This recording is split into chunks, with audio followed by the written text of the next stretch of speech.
This program was made possible by the Corporation for Public Broadcasting and by contributions to your PBS station from viewers like you. Thank you.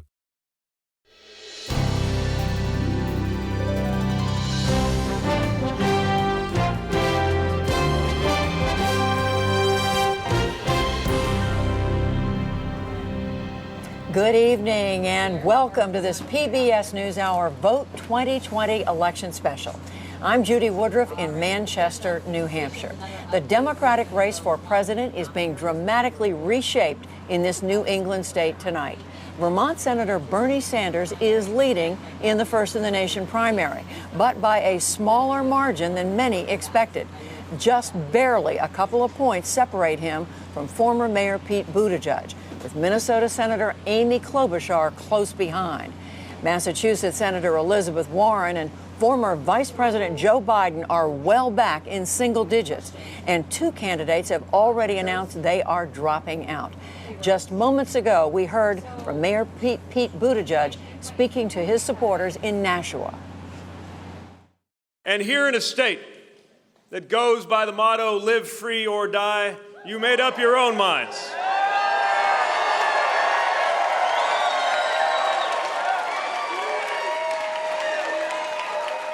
You asserted that famous independent streak. And thanks to you, a campaign that some said shouldn't be here at all has shown that we are here to stay. So many of you turned out, die-hard Democrats, independents unwilling to stay on the sidelines, and even some newly former Republicans ready to vote for something new. A good night for Pete Buttigieg. Meantime, Senator Amy Klobuchar was also surging here in New Hampshire after a strong debate performance last Friday. Here's what she had to say to her supporters tonight. Hello, America. I'm Amy Klobuchar, and I will beat Donald Trump. My heart is full tonight. My heart is full tonight.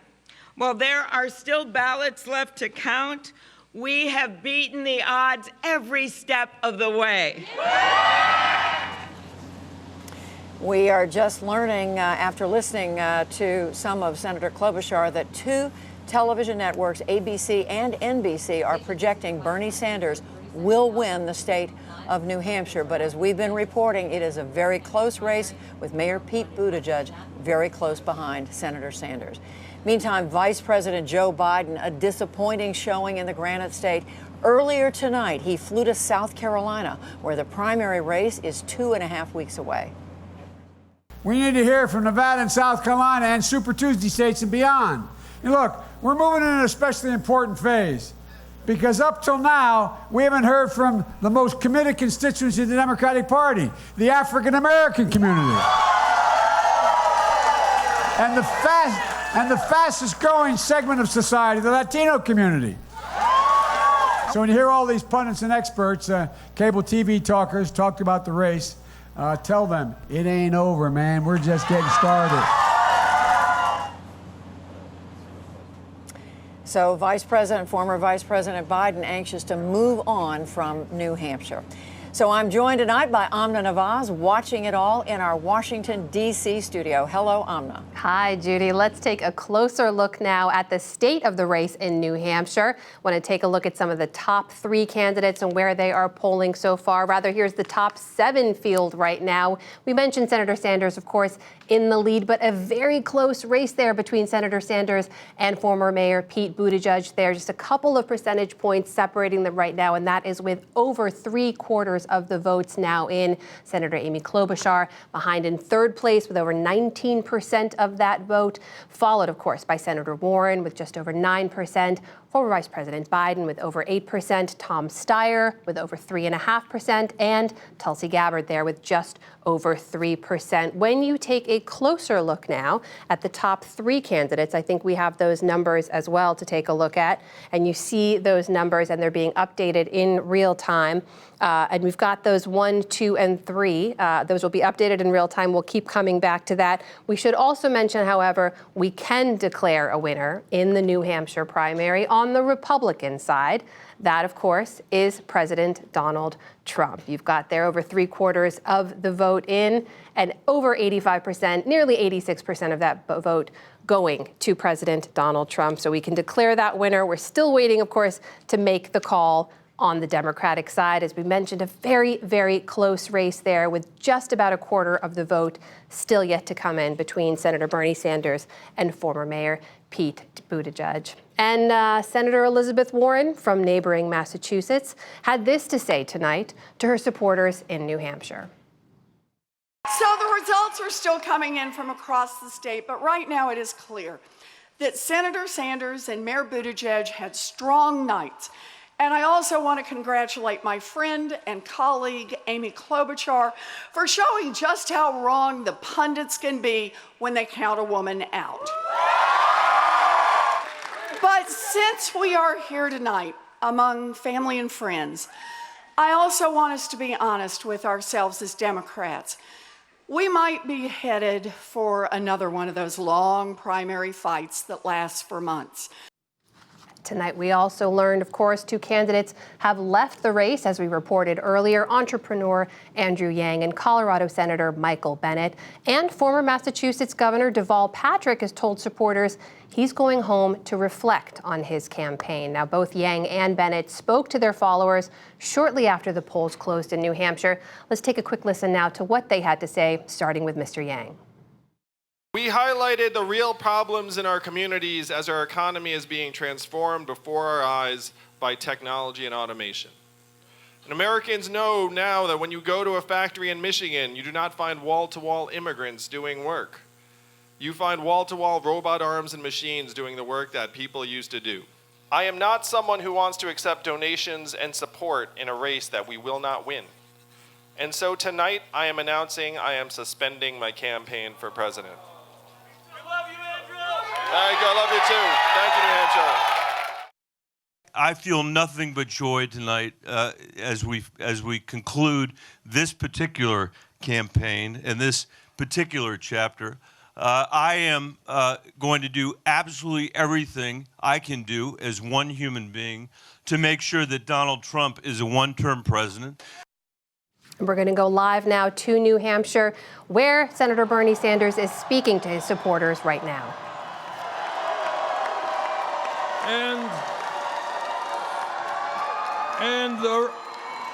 Let me thank the thousands of volunteers in New Hampshire. Thank you.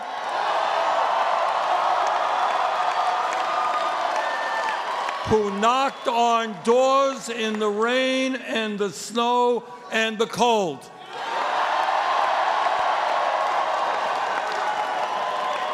The reason that we won tonight in New Hampshire, we won last week in Iowa,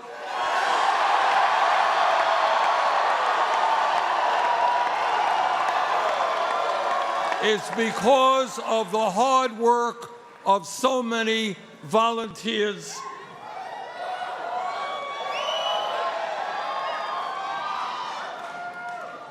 And let me say tonight that this victory here is the beginning of the end for Donald Trump.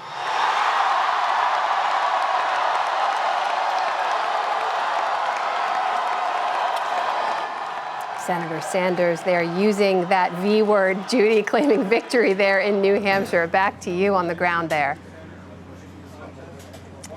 That's right, Amna. We hear him claiming victory, but we're still waiting for the results to come in. About 3/4 or so of the vote has been counted, is made public, but we're still waiting, and it's close. It's about 2 points separating Senator Sanders from Mayor Pete Buttigieg, former Mayor Pete Buttigieg. So I'm here now with Lucas Meyer. He is a strategist for a number of Democratic campaigns here in New Hampshire. He's also president of the state's Young Democrats. So, Lucas, we have a story on our hands. We've been talking about this. What do you make of these results? Bernie Sanders won New Hampshire 4 years ago by 22 points.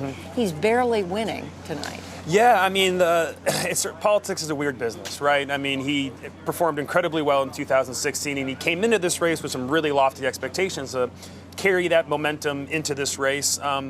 but he still won. And so it looks like he's going to win. There's going to be a lot of attention on Senator Klobuchar, who obviously performed very well tonight. But Senator Sanders still won. Yes. And Mayor Buttigieg still, I think, exceeded expectations. But at the end of the night, Senator Sanders still carries the state.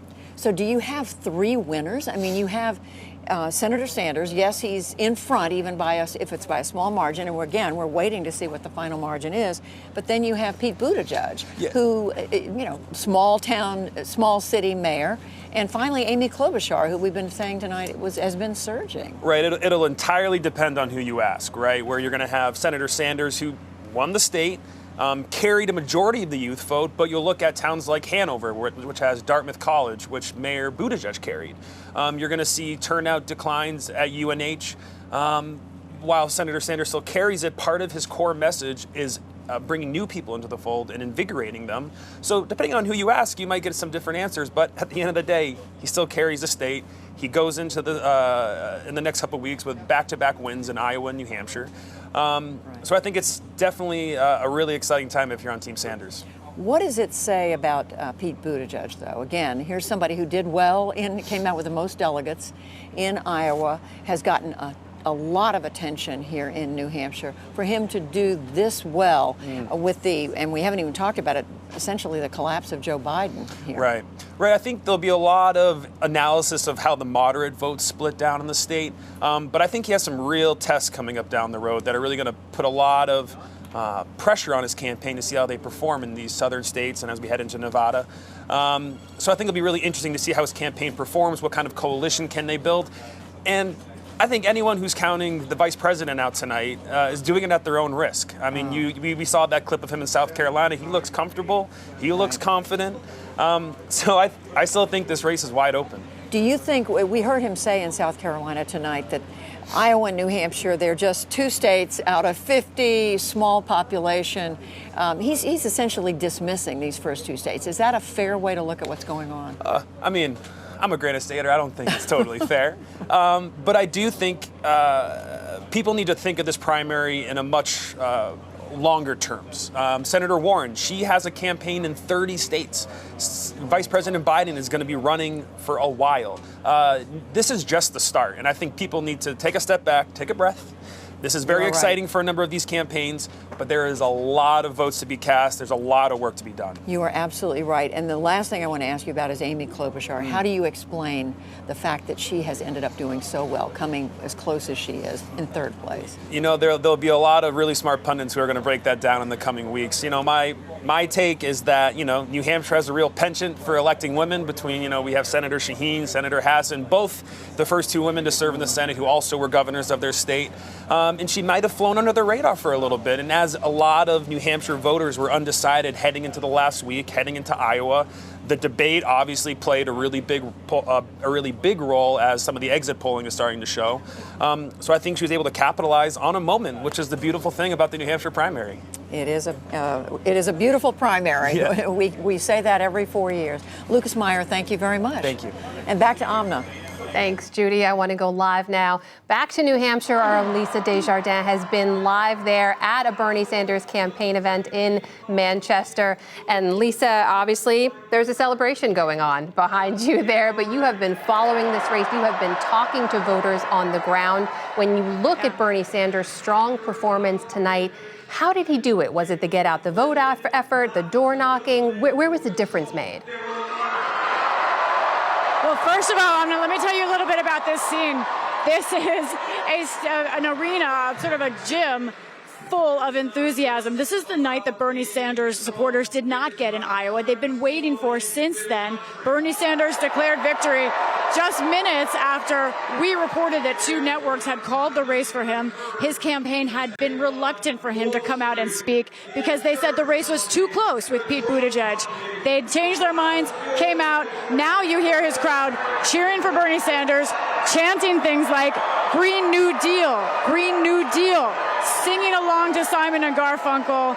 This is a sheer celebration for his supporters. How did they do it, Amna? He already had a very strong base in this state. He's a senator from Vermont. He's known here. He won here by more than 20 points in 2016. And Amna, this campaign knocked on over 100,000 doors.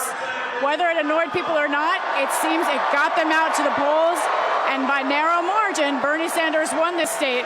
But one more reminder, Amna, that as the results look now, he has won here, but it looks like the delegate hunt for the convention is a tie between him and Pete Buttigieg, or at least a virtual tie. This is a close race right now between 1 and 2 for the Democratic nomination, but other states are ahead where the dynamics could change. Lisa, you mentioned, of course, this is his backyard. It's almost no surprise that he is doing really well here, but I've got to ask you about Senator Warren as well. It's also her backyard. She is a known quantity to the voters there. It doesn't look like it's going to be a good night from her. What are you hearing from voters on the ground about what they felt about Elizabeth Warren? I heard multiple things, Amna. There was some doubt about how committed she was to her health care platform. I think once people questioned exactly where she stood on health care back in November and December, that's when voters started to sort of change their minds about her in this state. She's generally well liked here, but the fact that not only is she right now in 4th place, but it's a distant 4th place to Amy Klobuchar, means that there are very deep problems for her campaign that she has to address, and quickly. The next 2 states, Nevada and South Carolina, she was hoping for momentum to get through there. Who has that momentum instead? A different female senator, Amy Klobuchar from Minnesota. That's our own Lisa Desjardins on the ground there in New Hampshire. Here in our studio, I am joined by Peter Hart. He's a longtime Democratic pollster and founder of Hart Research Associates. Thanks for being here. Delighted. So tell me what you're looking at. What's standing out to you as you're paying attention to these results coming in tonight from New Hampshire? A couple of different things. First and foremost, Bernie Sanders did well, not only with his base, with the liberals and with the young people, but he reached across and did well with the moderates. He got his share of the vote, and even with older voters, he held his own. So you look at Bernie, he's spreading his base, and he looks at the field, and he starts to see, I'm the only one on the left. Look at all these people who are coming into the middle. Amy is coming in the middle. Pete Buttigieg is coming into the middle, and there's Mayor Bloomberg coming in, and he's saying, I'm in a pretty good spot right now. When you talk about his base, we should mention if we have some of these voter surveys breaking down the age, I'd love to show those and get your take on them, because Senator Sanders has continued to do well with a strong portion of his base, and that is young voters. When you look at voters between the ages of 18 and 29, he has a clear lead there over the rest of the pack. You move up to the next demographic, voters between 30 and 44. Again, he is leading there, clearly ahead of the pack. As voters start to get on there into the upper ages, 45 to 64, and even into 64 plus, you see 2 different candidates leading there. First, Mayor Buttigieg, and then Amy Klobuchar. That's clearly a strong part of his base he'll rely on moving forward. Absolutely. And what's important here is he's the oldest candidate, and he's doing the best with the youngest voters. And that's a good sign, and that's where he's always been. The question is, we're now moving from retail politics into wholesale politics. And as I like to say, that Mayor Bloomberg is sort of the Amazon candidate. What do you mean by that? Well, I mean, he's going to have all the money, all the placement. He's going to be quicker. He's going to be everywhere all at once. And the question is, how will the voters relate to him?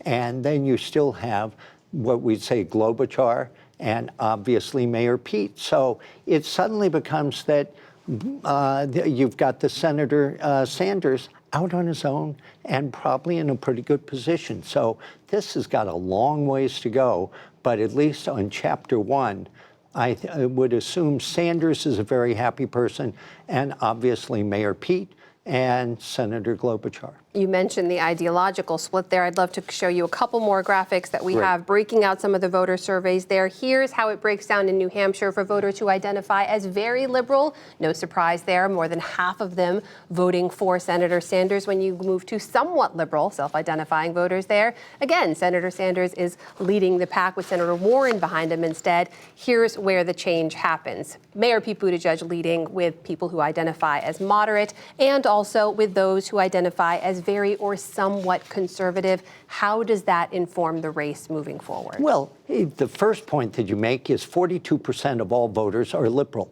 And if you've got that large a base and Senator Sanders is doing well with them, he's positioned himself very well. Second point is, again, you have three people who are starting to compete on the middle side of things. So the question is, does he have a lane all to himself? And that's what we don't know, but we're moving to the next chapter. Moving to the next chapter. For now, we're still looking at New Hampshire before we move on. Peter Hart, thanks for being here. Stay with us, please. Judy, let's go back to you now in New Hampshire. Thank you. Thank you to Amna and to Peter Hart. And also with us tonight here in Manchester is the PBS NewsHour's political reporter, Dan Bush. Dan, you've been reporting on this election for months. You've been spending a lot of time here in New Hampshire. Talk to me right now about what you are hearing from Democrats about Joe Biden and what happened to Joe Biden here. And, you know, we just heard Peter and Amna speaking about the moderates in the Democratic Party. Where do they go right now? That's the big question moving forward tonight, starting with Joe Biden, Judy.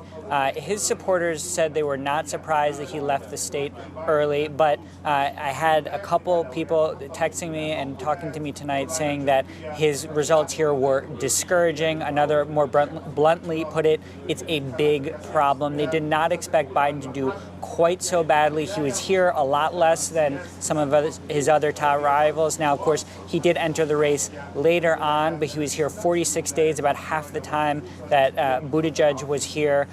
So moving forward, he is obviously under even more pressure in South Carolina and in Nevada to show that he can really outperform expectations at this point, because as we're seeing, he's having a lot of trouble early on. And we heard him in his statement tonight saying these are states that are more diverse, and he said this is more representative, more the heart of the Democratic Party. He plans to do well, but we will see. We'll see what the influence of the New Hampshire result is. The other thing to talk about is, where do we go from here? I mean, we just heard the conversation about Mike Bloomberg and what he brings with limitless money. What you're talking to Democrats, where do they see this race going as we head into Nevada in another, week and a half, and then into South Carolina a week after that? So behind the scenes, there's growing anxiety among Democrats, especially more establishment Democrats. I was speaking with representatives in the state legislature and other leaders here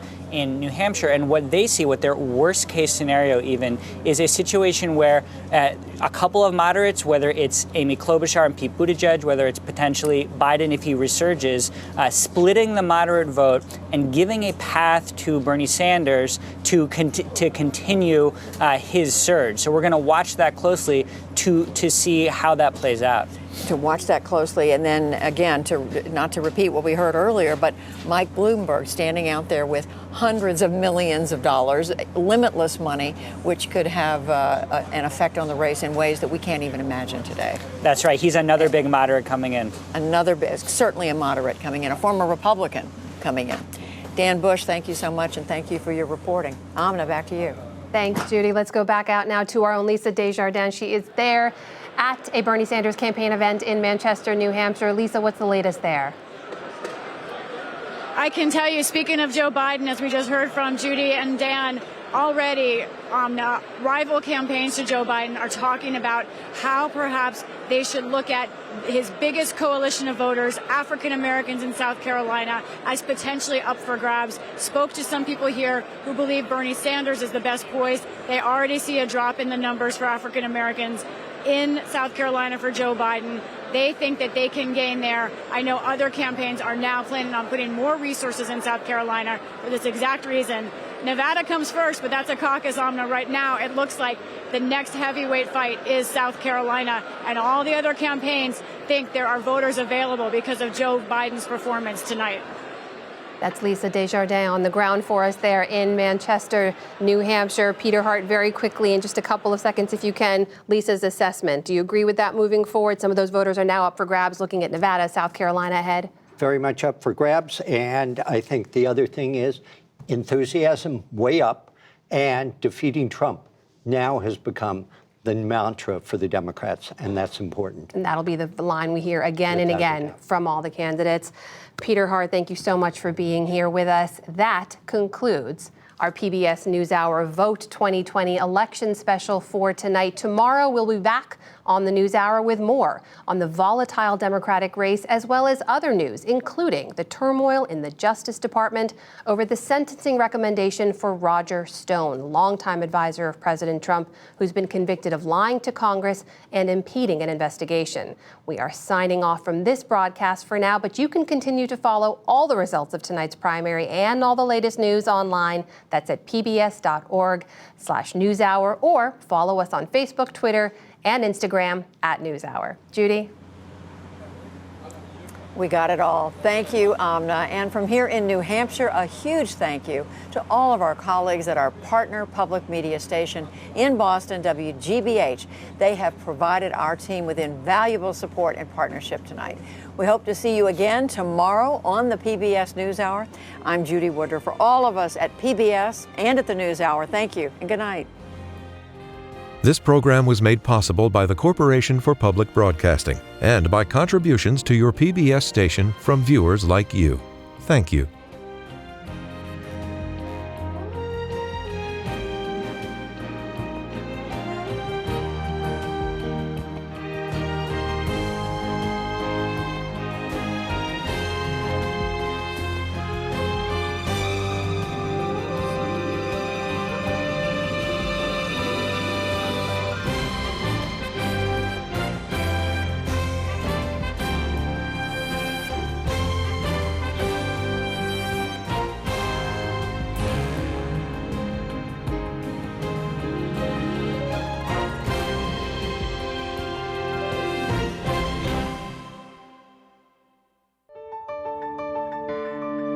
You're watching PBS.